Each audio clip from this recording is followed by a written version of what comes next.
For 20 years, our house has experienced a lot. He's back! Are you kidding me? Triumph, defeat, heartbreak, euphoria. It's been home to legends, and legends in the making. We've watched homegrown kids grow up here and welcome friends who became family. The ballpark is in a frenzy. Like our fans, this place has developed a reputation. And that's just the way we like it. In a city bursting at the seams with history, our house has had its fair share. Howling drive, way out of here. Grand slam, Victorino! The Philadelphia Phillies are going to the World Series! But it's not time to harp on history. It's time to make more history. He's gonna just watch it go. Our team story is not done. Never say die, Tom. It's barely been written. Something's brewing with this team, John. We're here for the long haul and the long ball. That one is gonna be long gone. It's been a fun 2 decades, Son of a gun, I love this place. but this is the only looking back we're doing With a rainmaker. because we're tired of knocking on the door. It's time to kick it down.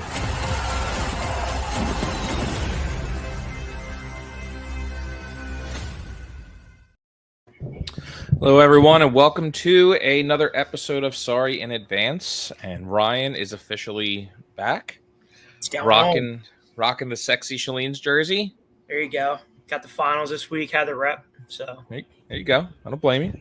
one of the best So- wings around too. Just throwing a little was nugget. Oh, Some of the best wings. oh, absolutely. Yeah, for sure. Roast beef. Everyone knows that. Roast beef. Everybody knows that. Yeah. But the wings are not talked about enough. They're pretty good. Well, it's because they're talked about everywhere else, like within like a few mile radius. So Fair enough. whether it's MRI or wherever else. So, anyway, we'll get right into this. Phillies are winning 4-1 right now against Boston, and Christopher Sanchez is looking fantastic so far.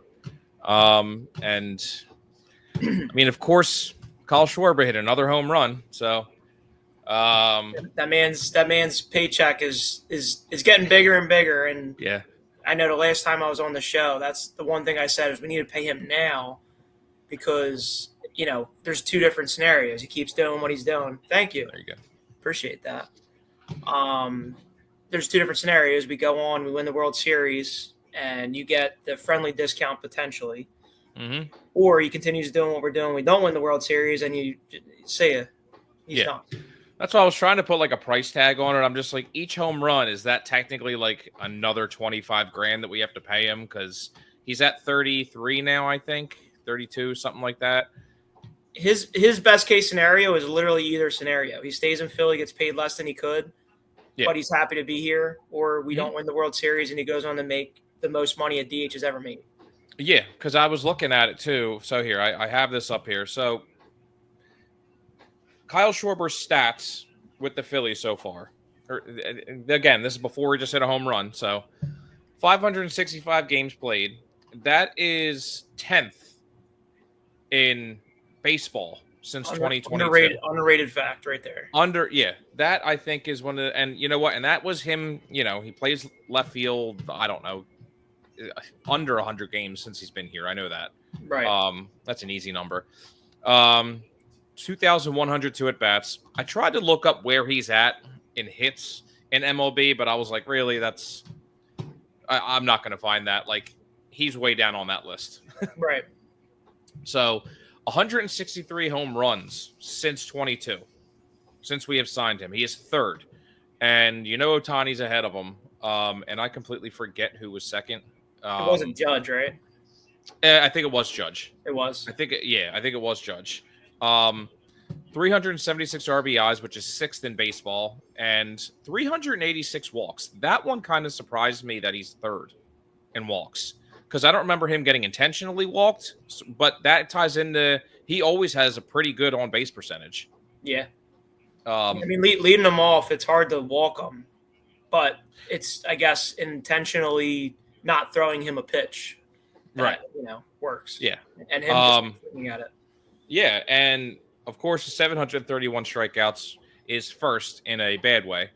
But I mean, and 225 batting average, we know that's not the greatest. But if you really look at his numbers throughout when he was with the Cubs, with Washington and Boston for that split year, and then he has really been the same player every single year. There has been no change in his batting average, just what he does. So you knew what you were getting, and he has exceeded that since he's been here, I think. And he's just gotten better. Like, right. Where they are similar, I mean, his numbers have gotten better every year.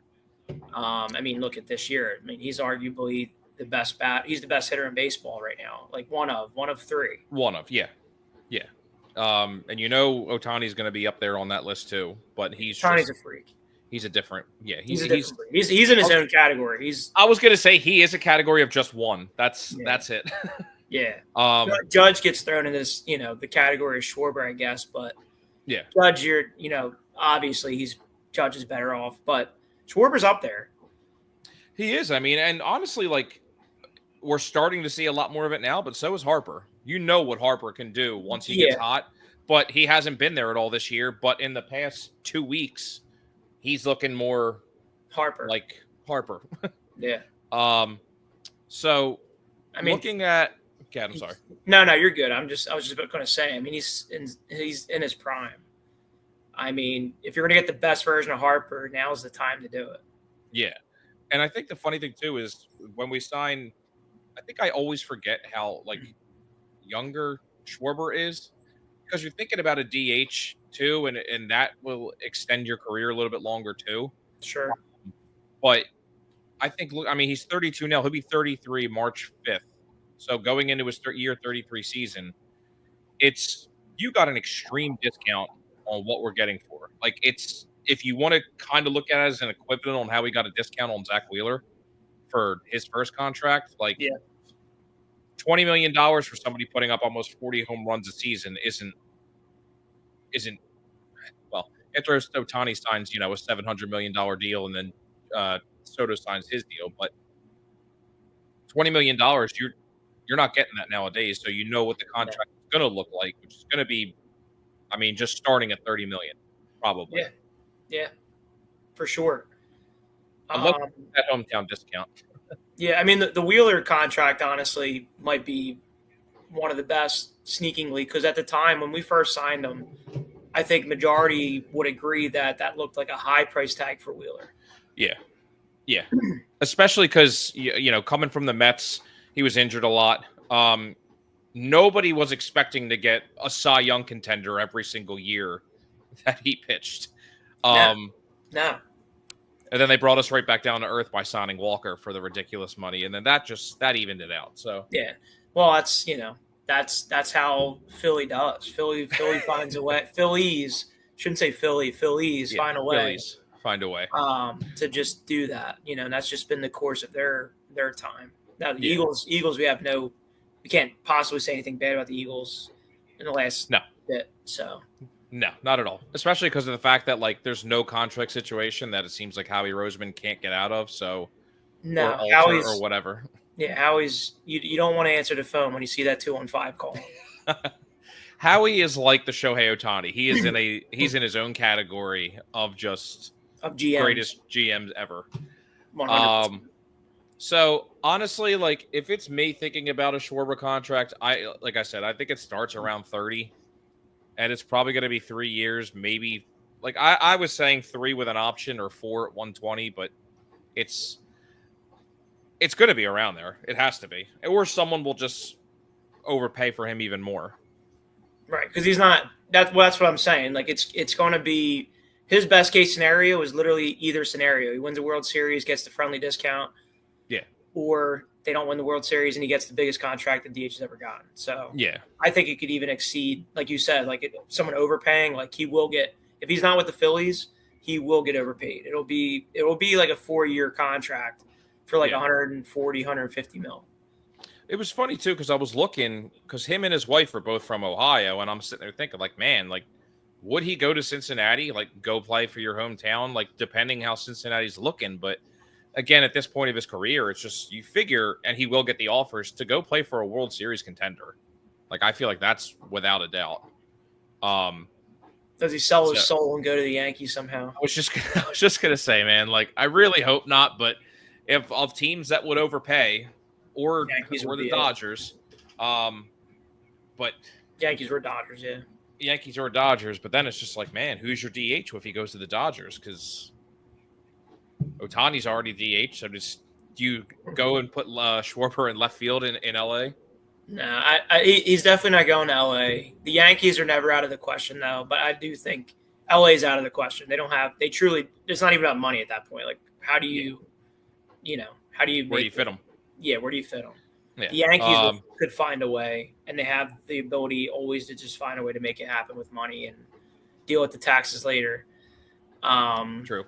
As far as like dream teams, like, I mean, teams that would like actually make sense for him other than the Phillies. There's not a lot of teams that I think makes sense. Like, he's going to help any team he goes on, but like, which team does he go on where they're like the difference of being who they are and being World Series contenders, right? Rather than just being World Series contenders. Already, I 100% agree because I'm just like, the Pirates never. Yeah. I just feel like, they're not going to spend the money. No, but I mean, they do have some pieces. You bring in a big bat, maybe some other signing, and you have Skeens. I mean, yeah, it's just like, where realistically would he go? I don't know. That's what made me think about the Reds because I'm like, all right, he's from Ohio, they're Pete up and Rose, coming. Yeah, it's like where. I don't know. It just made me think like all of the teams where he would go. It doesn't. I don't see him going anywhere other than staying here. But that's just me as a fan wanting him to stay, obviously. Right. But like you said, where does it make sense for him to go? Yeah. I'd have to like you'd have to like really like decipher down like and break it down. Who does he make sense to go to? I don't know off the top of my head. I pray to God that he would not go to Atlanta. Because they're already trying to trade Ozuna and he's their DH. And I'm like, please don't do it. I mean, listen, the money is always going to talk, I guess. But I don't know. I think that he's been in Philly long enough to know like those are things you just don't do. Yeah. Oh, yeah. Yeah. What do we know? You'll be remembered, but you'll be hated for a few years before that. Is he worth paying? I would say that's one of the bigger things too, is just his presence in the locker room is huge. Sure. That has been publicly stated for years. He stands on business. He's not, yeah. He's a good dude, obviously, but he stands on business. Yeah. So, and that's a good thing. Like, no fooling around. Like, we're not here to lose. We're here to win. Yeah.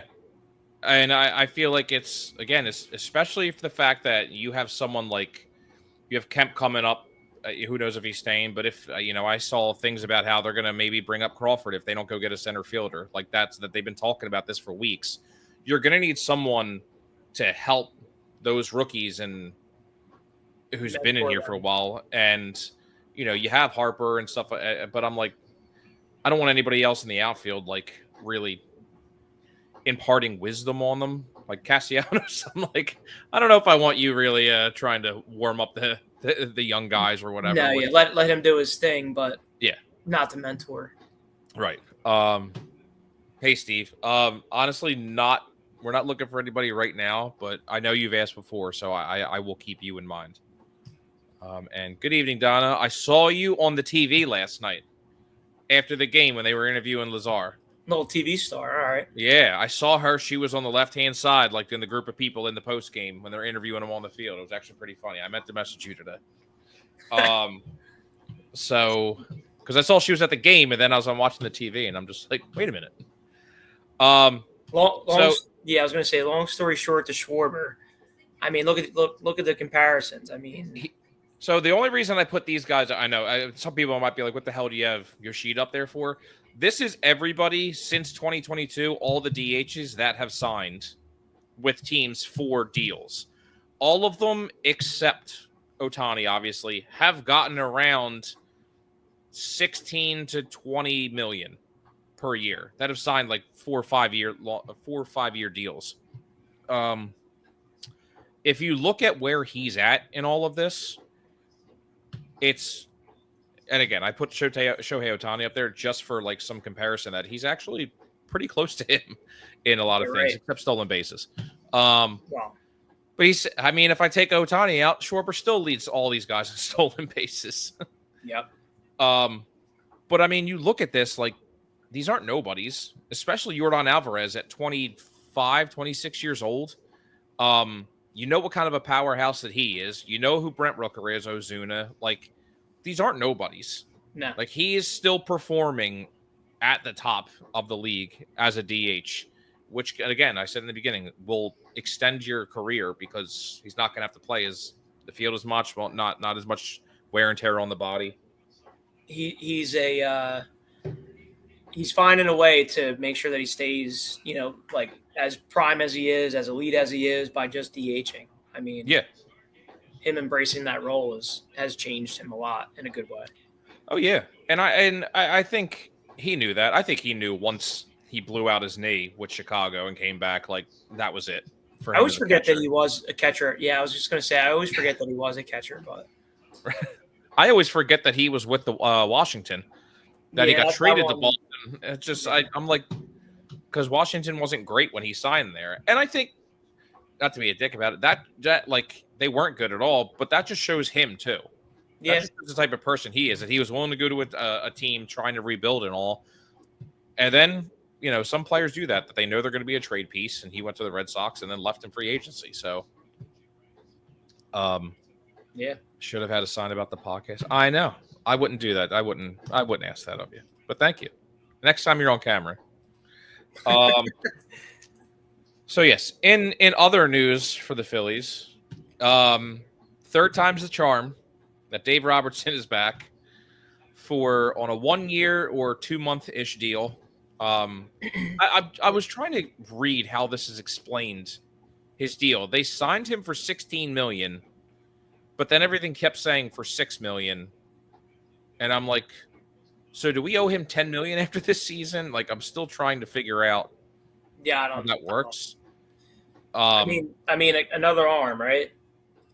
Another arm. And I'll ask you, how did you feel when you heard about it? Because I think I shared it on our group chat. But I mean, anything's better than Romano. I feel like this.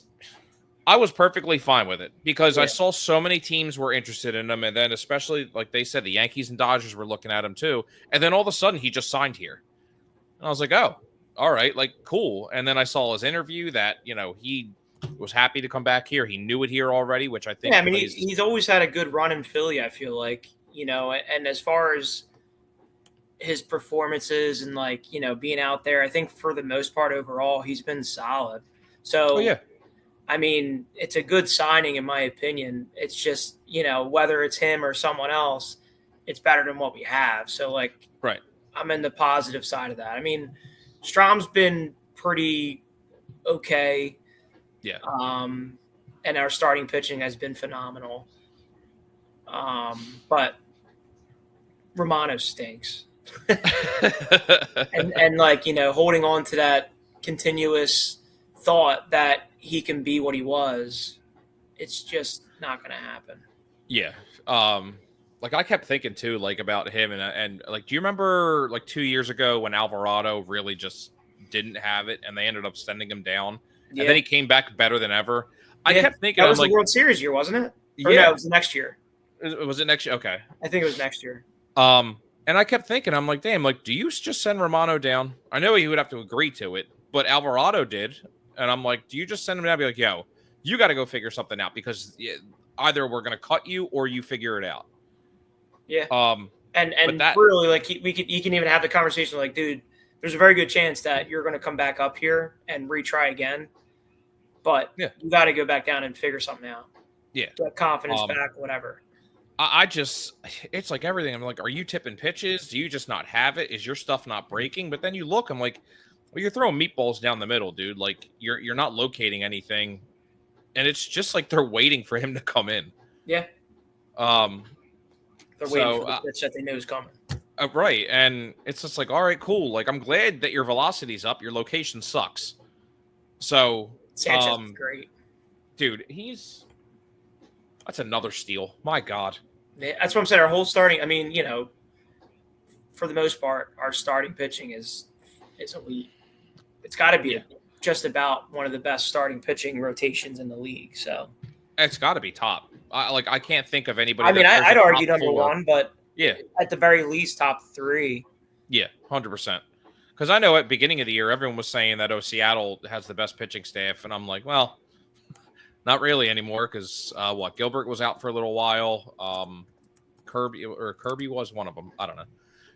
Anyway, the thing that was interesting to me too about this is that they already gave his date that he's coming up for Robertson, that he's going to be up with the team on August 5th. So I'm like, all right, that's 2 weeks in the minors. He's already with Lehigh. And if you really look at him, like he was good last year with Texas. Oh yeah. He really was not terrible. And at 40 years old, I mean, what? Let me see. 2024 struck out 99, posted a 3 even ERA in 72 innings. Like, I'll take that all day. And then, especially now that I compare, like, if you want to compare it to our bullpen, I'll take that twice on every single day. So, do you think Ranger is gone? I really don't know anymore. It really depends. I think this trade deadline. So here, this is all tying to Robertson right now for me. Them signing Robertson made me think that they are not going to go after. They're still going to go after a reliever. I don't think they're going after 2 now. Yeah, but it makes me think they're really going to go hard maybe after Clase. Like this is their good move, and now they're going to go try and get that premier closer. Yeah, I mean, I know Scott always talks about Mason Miller, and Chapman. Miller, yeah. Yeah, Miller was, obviously the pipe dream, but I mean, I saw Rosenthal say that if there's a team that is going to go after him, it's going to be the Phillies. Like the way he worded is basically saying that we have the balls to go do it. We have the players to do it too. I mean, the pieces. I mean, you go give the younger players away. I mean, put you in the hole again. But like those are the players that a team wants to have a chance to look at. Especially if they're going to be in Vegas. Right. And you have young, good players. Mason Miller's a player you unfortunately trade away to get 3-4 really good young players. Right. And I think the thing, too, with that is the fact that to tie into Ranger, it's like, all right, we have Wheeler for another 2 years. We have Nola for another, 6. You have Sanchez for another, 4 or 5. And you have, then if that's the case, you can re-sign – or you have Luzardo through next year. Who knows if they re-sign him? And you could re-sign Suarez. That is your reasoning for trading away Abel. And then you just, Painter's your 5th in that pitching rotation? Yeah. So I don't know if they trade Ranger. It's just, the interesting thing is just if he walks,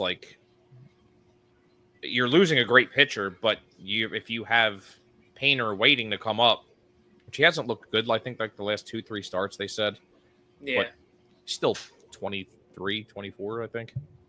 I mean, the other route is you somehow get Ranger into, relief closing situations, but I don't know. Right. Because that was another tie-in to this was, Wheeler's going to start your game 1 for the playoffs. Oh, yeah. Right. And then, I think they said that Nola's, on the right track. He'll be back. Because somebody put what would your rotation be? Who would go to the bullpen? And I'm just like, if it's me, I'm sorry. It's going to be Wheeler. It's between Wheeler, Sanchez, Suarez, and Luzardo. Nola's not even in the conversation for me for starting right now. No. If the playoffs started, because I'm like, he can go to the bullpen because you can't leave him off the roster. I feel or you can, but I feel like they wouldn't. No, they wouldn't.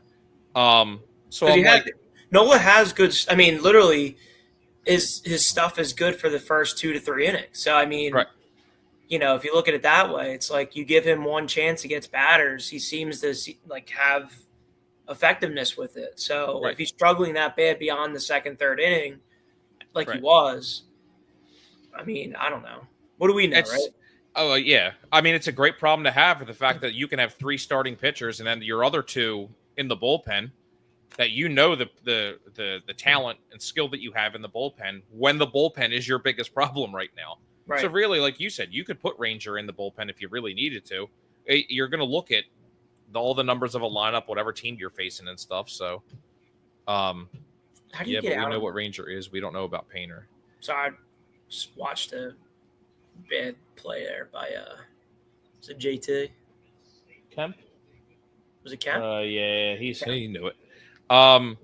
We know about. Sorry, what did you say? Yeah, but we know what Ranger is. We don't know about Painter. I agree, but that's everything anybody's saying is that Painter's going to be insanely good. He's just having a rough stretch. But you're right. Again, I mean, you don't know what you don't know. I mean, and you know what you know. So we know that Ranger is good. Right. That's totally a good take. Yeah. So, and you never know. I mean, the only thing that always worries me is who his agent is and how much he'll sign for. Right. Or how much he'll want. So Ranger, you're saying? Yeah, Ranger. Yeah. But who knows? Maybe I think with what's his name, Jordan Montgomery, the whole situation that happened with him and the Diamondbacks, because he fired Jesus, now I'm forgetting the agent's name, Boris. Mm-hmm. He fired Boris after he signed with the Diamondbacks because he never told him that the Red Sox were interested in him, and he would have gone to Boston over Arizona. Right. And then he was garbage the whole first year with Arizona. And then the owner comes out and saying, yeah, that's my bad. We shouldn't have signed him. And then he got hurt this year and he's out. And I'm like, dude, like if anything could go wrong more for Montgomery. The rabbit hole of crap. Right. So yeah, I was perfectly fine with the David Robertson signing. I think it's a good move, especially for the fact that like you're gonna get what I think they said the 15th or 19th is when Alvarado can come back. So I think next week he's going to go to the minors and start there. He's allowed to work out or play in the minors for like 15 days before he comes back. So we'll have David Robertson. What's his deal after that though? He can play the rest of the season. He's just not eligible for the playoffs. Right. So I mean, it's Alvarado, like you mean, or for Alvarado. Yeah. I mean, it's kind of like it's a tease. It is. That's why I'm like, all right, like if we can build a big enough lead to win the division with Alvarado's help, but yeah, I mean, he definitely will help us. I mean, obviously, let him pitch. It just kind of stinks, but it sucks. Yeah. But again, I'm just like, dude, you're an idiot. Like, come on. If you get called, if you're using anything right now and you're like, oh, I didn't know, I'm like, there's 9 million doctors and stuff that you can ask for stuff, and there's literally a list, probably 50 pages long, of what's illegal. Yeah, right. Excuse me, sorry. Next topic I wanted to bring is because I keep seeing this brought up is should the Phillies go after Luis Robert Jr.? And to me, I'm just like, it would depend on the trade. Right. But I'm still really leaning no. But that's where I'm at. I just, everything I'm looking at, because I know they say, oh, it changes scenery, and I've said that too. But I'm like, was the 1 year a fluke in 2023? Yeah, I mean, like you said, it depends on what you're giving up. If you're not really dishing away much at all, it's always worth it bringing another player. But right, I mean, he's very good defensively. He's still good defensively in center field, but I guess the thing you're looking at really is like he's still better than. Like, I'll put it this way. Byron Buxton's not leaving the Twins, in my opinion. I don't think he's going anywhere. But Luis Robert is still better than all of them defensively. So it's like if you look at a lot of the center fielders that are available, like you have Robert, you keep hearing Duran, which was interesting when I saw he wasn't playing today. I immediately was just like, are they really trading him right now? Right. Let me see. Maybe he can work with the others to help them for the playoffs. Oh, Alvarado? Yeah. I would say that's Yeah, for sure. He's got some apologizing to do. I guess like my final answer is to this is it depends on what we're trading. I mean, would I rather have him than Brandon Marsh? Yeah, of course. Well, see, what's funny is I think if this were to work out, Marsh is becoming your left fielder, and he's your starting center fielder, and that's your outfield. That, like, to me, Kepler's gone. Yeah. Which, that's all right. Yeah, I'm good with for that. me. That's fine. I know but I like be happy, but yeah, whatever. But compared to like Cedric Mullins, Harrison Bader, like there are two other ones that you keep hearing in trade talks. Like he's still defensively better than them, but I just like I joked the other day, and I was like, he does, yeah. I mean, you see, that's always been a part of his game. You know, he's got what 20, 40, 68 steals in the last 3 years, right? I just his offense is just I don't know. I just don't know what the hell happened. I think that's what's really weird to me is he just dropped off. Dropped off a lot. Yeah, and you know when you have Andrew Benintendi hitting above you now, like something's wrong. So, all right, that is the last time we'll bring up Luis Robert until the trade deadline. Next, I wanted to get this one out of the way. You know, I really liked Miles Sanders. I liked him when he was here. But how are you going to come out here, sign with Dallas, and then think you really have to, like, have the I don't even know how to put it. Have the I don't even know how to put it. Like, you're really going to talk shit? I was going to say the gonads, I guess. Yeah, you have the balls to come out and say, they said I wasn't worth the money, so I signed with the team they hate most. I'm in Dallas now, and every snap is personal. I'm like, dude, you got cut by the Carolina Panthers halfway through your contract. Because Chuba Hubbard outplayed you. Right. I'm like, and you had 3 rushing touchdowns as, like, what? And now you're... Come on, man. I don't even know who to compare him to. I was trying to think of ex-Eagles like Carl Buckhalter, who was only successful here with the split carries, and then once he went off, he was done. Yeah.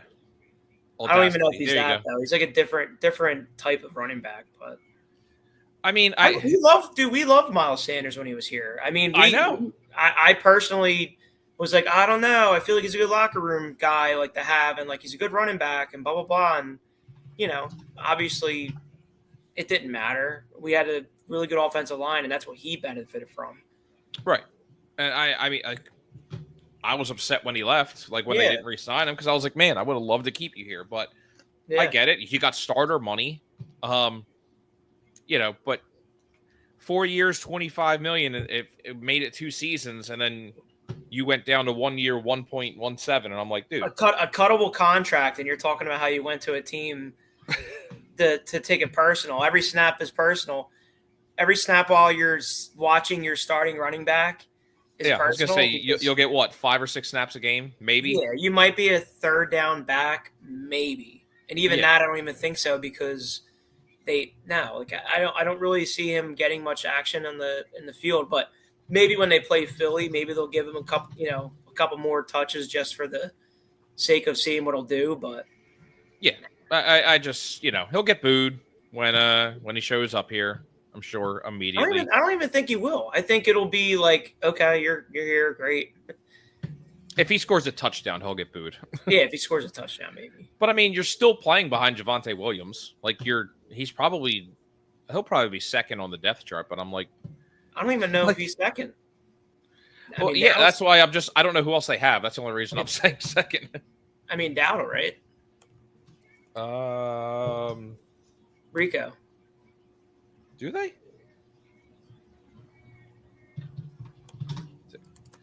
Cowboys roster? Dude, am I just Jadon Blue, Hunter Lupke, Phil Maffa, Miles Sanders, Deuce Vaughn, and Javonte Williams. That's all their running backs. Oh, he went to Carolina. Never mind. I missed that. Ironically. Yeah, ironically. Actually, I think he was part of He was part of like some kind of trade deal. Oh man, but yeah, I saw that and I'm like, dude, stop. Like let's rein it in a little bit. All right, it's you got like a month and a half, but stop. Yeah. It's not there. Go ahead and take it personal. The guys on the other team and the Eagles are going to be like, okay.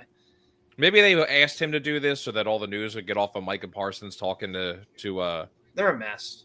To Jerry Jones. Did you see his comment too? Micah Parsons. Well, and then reposting JJ Watt's tweet. Yeah. You see that? Yeah.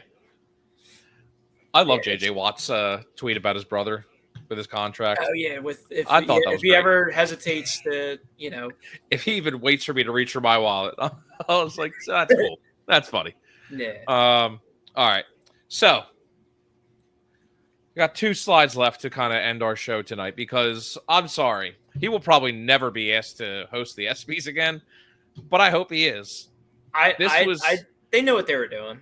Oh yeah, this was like a Ricky Gervais Golden Globes type of thing where he just made people probably a little uncomfortable and just said the truth. But the Caitlin Clark one was one of my top ones. That Caitlin Clark, she and I have a lot in common. We're both whites from the Midwest who have nailed a bunch of threes. But his whole entire thing with just laying into the Cowboys, just was fantastic. Dow sucks. Go Birds. Yeah, Dow go Birds. He's like only real teams are up for the best team. And the fact that they showed T.O. and even T.O. was laughing. I'm see, he's in on it. It's fine. Yeah, well, T.O.'s not. You can say whatever you want about him, but he's definitely not soft. It's not offended. Might be a little crazy, but he's definitely crazy. He's definitely crazy. But dude, he had so many funny things that he said at the ESPYs, and the crowd there obviously was very, I don't know whether to laugh at this or not, and majority of the people that actually watched it or watched the clips from the show are like, that's hilarious. Right. What he made the joke about what's his name? Alexander Shy. It was just like everyone is immediately in foul trouble now around him. Oh, yeah. And I'm like, there you go. He's bashing the whole entire NBA now. And then the WNBA joke was funny too. Dude, he's like, yeah, see, none of you know who the WNBA players in there is. The one with him bashing Jake Paul against, he said, Sugar Ray, you're the man, but in 10 years, Jake Paul's going to try to knock you out, so take it easy. I'm like, yo. The shittier Sam, that was a good one too. That was a good one. Yeah, had his jersey retired. I think it's because of nepotism, because of his father, but it's not. It's definitely not. It's definitely because he went 13-12 over his career. I thought that was great. It's his delivery. It's 100%. It's his delivery. I mean, they're funny jokes on the surface level, but it's his delivery. Yeah, and I love the fact that like he was like, yeah, a lot of you guys don't like me. That's okay. I'm like, yo, yeah, he just doesn't care. And he just kept punching forward because he knew, after the first 2 jokes, he's like, it's going to be a long night, but I'm here, so I'm going to just keep going. And he made it clear the whole entire night how he was an Eagles fan. So yeah, and then, he's talking about top 3 for different things. Top 3 current comedian right now. Oh yeah, 100%. The Aaron Rodgers one was funny. Aaron Rodgers didn't take the COVID-19 vaccine because he predicted it would be bad for him, and then he joined the New York Jets, so maybe he wasn't right about everything. I was just like, all right, man, that is please come back. For the sake of all sports, please come back and host again. Sake of all sanity. Then when he came out when the Eagles won best team and just stood with them, I'm like yeah, you're part of the team. The Dallas Cowboys. I'm just kidding. Only real teams get nominated for this. That was the line of the night right there. Yeah. But yeah, with him with the WNBA, and I forget who he said it was. He was like, "No, I'm just kidding. That's my friend's wife." But I knew none of you knew. He's like, I got you. Yeah, I'm like, oh, you had to get the camera operator in on that too. That's good for you. Oh yeah, that's true. Yeah, that's true. That's his friend's another comedian. When I went into when I was in LA, he was the pre-comedian to him, the starter. Okay. He was pretty funny too. So I think his name Who's is that? Matthew McCluster. I think. Okay. Mistaken. I recognized him, and I want to say his name was Matthew McCluster. Okay. Very funny as Check him well. Yeah, there's a kid that I knew just from younger. It'd be funny if it was him because his name is Matt too, but it's Matt Peoples. What's his Matt Peoples? Yeah, he's does a lot of stuff. He actually has a he has a podcast too that's actually really funny. Matt McCusker. I was close. Okay. Sanchez just still mowing him down, man. That's it. So looking ahead to this series, like tomorrow, I think is still a night game, right? It's only 82 pitches right now, too. I know. I think so. I'm actually glad you brought that up. That is one thing that always worries me about Wheeler. Is like in the fifth inning, he's always constantly like 75, 80 pitches. 80, yeah. And he can go to 110, but I'm like, he's a strikeout pitcher, and that's why that's his game. Yeah. So that's why I'm just like, all right, like that one game, like 2-3 weeks ago, where he pitched the complete game, and it was a one hitter, and of course it was a home run against the Reds because it was Austin Hayes, and I'm like, here we go, everyone's gonna want Austin Hayes back. I think it was Father's Day. Yes, yeah. But I'm like, he was at like 115, 119, something like that, and I'm like, damn, man, like you don't see it nowadays, and that's just what worries me about it is it's just not a thing. And I'm like, please, for the love of God, just don't. Can you not be at 80 pitches in the fifth? I really need you to go 6 or 7 again with our bullpen, and then Ranger and Sanchez come out, or not Ranger, obviously, but Sanchez comes out, just survive, just survive. Like help us help you by just surviving and not pitching as much. This way, when you're in playoffs, you're good. Yeah, please. So looking at it tomorrow, it's Luzardo against Giolito. Giolito's actually not been terrible, like he has been for a while. I would love a sweep, obviously. Granted that the game is not over tonight, but I'm hoping for the best. Sweep. So looking ahead to this weekend, though, is a 3-game series against the Yankees, which that's going to be interesting to watch because, of course, Friday night is on, Apple, and Taijuan Walker's pitching, and the Yankees haven't announced who's pitching yet. Saturday is a 1:00 game, and Sunday is, I think, also is a 1:30 game. The Yankees have been very interesting lately because they're 4 games out of the division. And I don't know what the hell's going on with them. They're really just I don't know. I don't even know how else to put it. No, I'm going through the schedule right now. We do not have an easy close to the schedule. Not at all. Like I think I brought it up looking ahead before the All-Star break. The White Sox, obviously, but then you have the Tigers. The Orioles are always going to be there. The Rangers are always going to be there. The Reds. Dude, the Tigers. Division games are division games. Mariners. Yeah. The Tigers are struggling big time right now. Yeah, but again, they're still a good team, right? So they're so far ahead in the division. They were 11 up when they started struggling. But we play the Mets, Braves. I think Braves twice. I think. Yeah. But yeah, looking ahead, I'm just like, I 100% agree. I'm like, we do not have an easy schedule. The Rangers, we're probably going to get unlucky and have to face DeGrom. The Reds aren't terrible, but you got the Mariners, like you said. And then we play the Mets. The Orioles obviously should, but again, I still don't sleep on teams like that. No, not at all. The White Sox are the White Sox, though. We should take care of the White Sox, but the Orioles you can never sleep on them. The Twins, like you said, and the Royals for that matter, they're not terrible teams. They can beat you any given day. Yeah. Again, the Rangers aren't I don't say struggling, but they're not as good as everyone thought they were going to be, but they're still a threat. They're still a threat, and they're also still playing for something. So. Right. And then, of course, like I said, we play, where did I say? Orioles. And then, it's just all division. And that's a week and a half. Division games, yeah. Yeah. And then, it helps us in a way too. I mean, we take care of those games. That really separates us. But right, and if we play the Mets in a 4-game series like we usually do in September. That's going to be important in the beginning of September. But like, I hate Pete Alonso. The Brewers, who I guess have the best record in baseball now, which I didn't realize, they're on a ridiculous hot streak. And the Brewers seriously, like it seems like they can trade anybody they want to and then still play for the division. Yeah. Like when they traded when they traded Burns to the Orioles, I was like, wow, that's you're starting to rebuild. Nope, they go out and win the division that year. And I'm like, okay, like they were talking about, they might trade Freddie Peralta, and I'm like, what the hell is this team doing? Yeah, right, and still finding the way.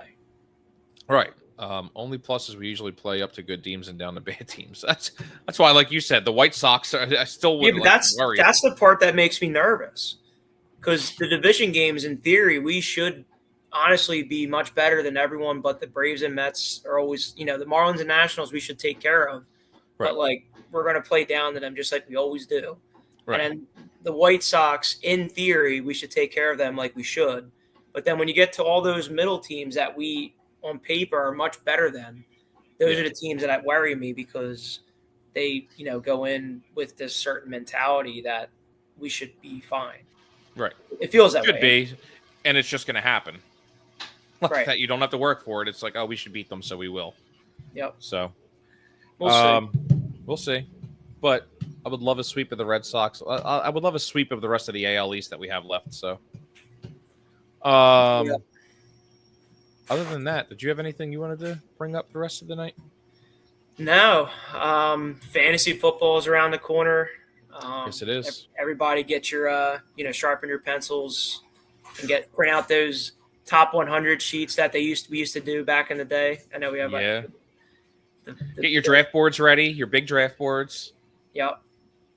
I'm ready for that. That'll be good conversations once we get into the meat of those drafts.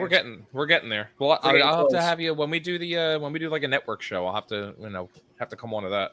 Yeah, let me know. Then we're getting people from Texas who are Cowboys fans. We're getting people from, I think, Colorado and stuff. We're getting everybody in here. I do pretty good with not, even with the Eagles having so many talented players, not drafting, just because they're Eagles. But I will make it a point to not draft Cowboys. And that's my only flaw. Like I will just do whatever it takes to avoid a Cowboys player. Yeah.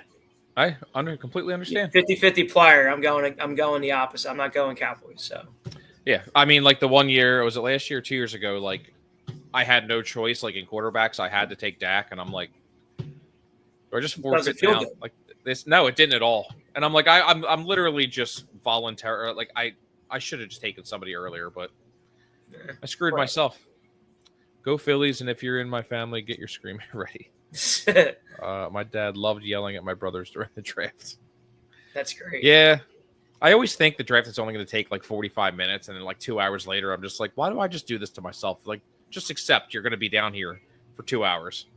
Yeah, 2 hours and change, I would say. Yeah. My baseball draft even takes an hour and a half, and I'm like, I don't even know if it should take that long, but that's baseball. That's long ass season. So yeah. All right, man. That's it. All right. Thanks for hopping on. Good to see you. Good to see you. Good luck in your finals this weekend, right? Yeah. We got the who I don't remember who we played, to be honest. Playing somebody. Where are you playing? Pittman? Yeah, in Pittman. Nice. Yeah. So. All right. Well, don't go 3 games. Don't let it come down to you hitting another walk-off. Listen, I don't sign up for it. It signs up for me, but nobody wants to play 3 games, so I'll sign off on that. Yeah. I mean, yeah. You know what? You're made for those moments. So. That's it. All right. Have a good night and good luck. Go Phils. Go Phils. Go Birds. Dallas Yes, sucks.